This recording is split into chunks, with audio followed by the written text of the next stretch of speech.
Newcastle are no guarantee of welcoming halfback Jackson Hastings back for a hypothetical preliminary final, with coach Adam O'Brien describing his ankle injury as significant. The Knights' organising half suffered a low-grade syndesmosis injury in a hip drop tackle a month ago and aggravated the issue on his return to the field in last week's elimination final win.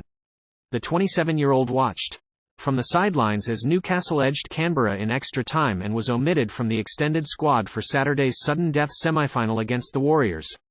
Adam Clune will replace him in the side that takes the field in Auckland, having filled in for the last 3 games of the regular season. The Warriors' halfback Shaun Johnson is dealing with a calf injury of his own, but after being named in the team on Tuesday, he is eligible to play if he can make it through the Warriors' final training session. Hastings' omission meant he was unable to make a late switch into the side if he returned to fitness, but O'Brien said a miracle recovery was never on the cards. It was quite significant, O'Brien said of Hastings' injury.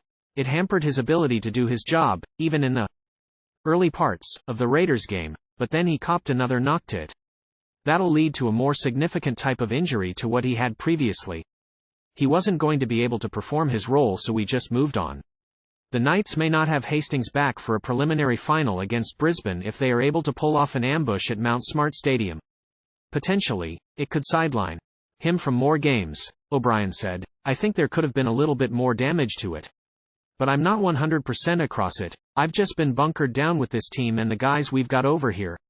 Newcastle will draw strength from winning all 3 of their games without Hastings to finish the regular season. Clune filled in seamlessly as the Knights sealed their final spot by easily accounting for fellow finals hopefuls South Sydney and Cronulla. I'm not going to downplay it, O'Brien said of Hastings' absence. He's a quality player, Jackson, I won't understate that.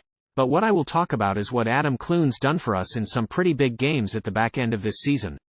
There were games that felt like semi-finals and Adam came in and did a great job.